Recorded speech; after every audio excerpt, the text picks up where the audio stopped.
Water park के swimming pool की सुरक्षा पर सवाल उठना शुरू हो गए हैं। तेवतिया वाटर पार्क में नहाते समय एक मासूम बच्चे की जान चली गई। मासूम की मौत के बाद परिवार के लोग सदमे में आ गए हैं। परिवार के लोगों का रो रो कर बुरा हाल है। परिवार के लोग इंसाफ की मांग कर रहे हैं। ये तस्वीर 8 साल की मानित की है। मानित अपने पिता, माँ और अन्य लोगों के साथ वाटर पार्क में गया था। किरावली तेवतिया वाटर पार्क में सभी लोग मनोरंजन के लिए गए थे, लेकिन किसी को इस बात का पता नहीं था मनोरंजन करने के दौरान ऐसा हादसा होगा जिससे घर में कोहराम मच जाएगा।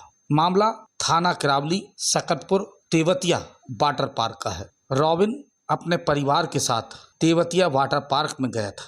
8 साल का मनित भी साथ में था। सभी लोग वाटर पार्क में घूम रहे थे। अचानक मनित घर के लोगों से अलग हो जाता है। परिवार के लोग इधर उधर तलाशते हैं, लेकिन कुछ पता नहीं चलता है।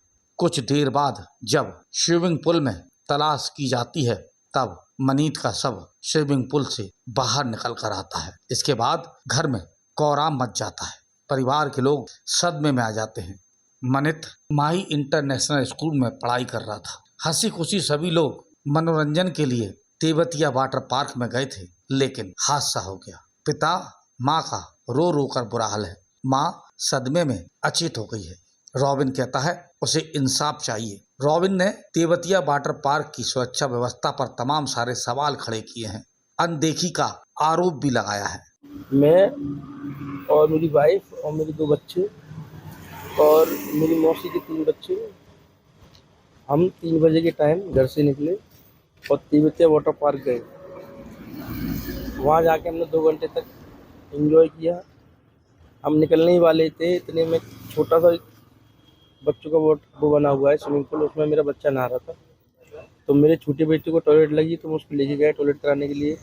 जैसे ही मैं देखता हूँ कि पता नहीं मेरा बच्चा बड़े वाले स्विमिंग पूल में जाके कैसे गिर गया, और मैं ढूंढता रहा उसको। मेरी वाइफ, मैं, मेरे तीनों भाई बहन सब ढूंढते रहे, सबसे गुहार लगाता रहा, मेरे बच्चा तो नहीं गिर गया इसमें, ढूंढो मेरा बच्चा चला गया। लेकिन वो सब मुझे इग्नोर मार रहे थे, कोई भी मेरी बात नहीं सुन रहा था। वहाँ पे मैं ढूंढता रहा 15 मिनट तक मेरे बच्चे को। मैंने बोला सीसीटीवी में देख लो।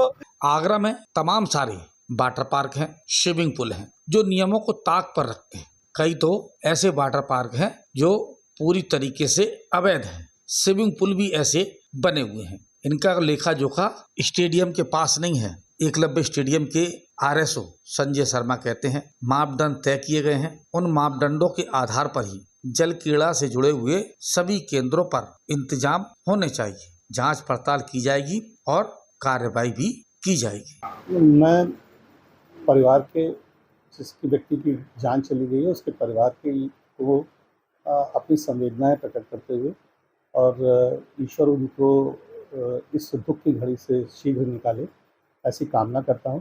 और साथ ही साथ जहां आपने जो प्रश्न किया है वाटर पार्क्स के संबंध में, वाटर पार्क्स कितने संचालित हैं इसकी सूचना अभी हमारे पास नहीं है।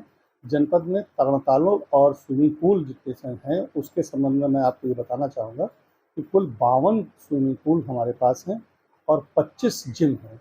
जहाँ कहीं भी जलीय गतिविधियाँ हो रही हैं, जहाँ भी पानी का इस्तेमाल होता है लाइफ में, वहाँ पर जीवन के रक्षण के लिए लाइफ सेवर, आपका ऑक्सीजन सिलेंडर, लाइफ जैकेट्स और लाइफ सेविंग जो अदर इक्विपमेंट्स होते हैं, ट्यूब्स होती हैं, इसका रखा जाना इम्पोर्टेंट होता है। इस तरीके की सुरक्षा जो नहीं होती तो क्या कुछ एक्शन उनके खिलाफ? देखिए, अगर कोई संस्था अपने यहाँ पंजीकृत नहीं कराती है तो जो आपके इस संबंध में दंड संस्थाएं हैं उसके माध्यम से जो भी निर्णय होता है वो निर्णय उनके विपरीत लिया जा सकता है। और आपके चैनल के माध्यम से मैं ये कहना चाहूँगा कि जनपद आगरा में जितने भी तरणताल और जिम संचालित हैं वो इस संबंध में आवश्यक रूप से अपना आवेदन पत्र देकर के अपने पंजीकरण की कार्यवाही करा। मनित अब वापस नहीं लौटेगा। कार्रवाई कितनी भी हो जाए, लेकिन जिसकी जिंदगी चली गई, जिसके घर का चिराग बुझ गया, उसकी भरपाई कोई नहीं कर सकता। लेकिन भविष्य में ऐसे हादसे ना हो, इसे लेकर नियम कानून तय करने होंगे।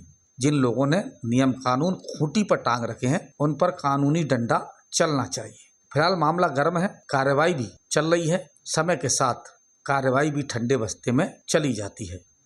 राकेश कन्नौजिया, सी न्यूज़, आगरा।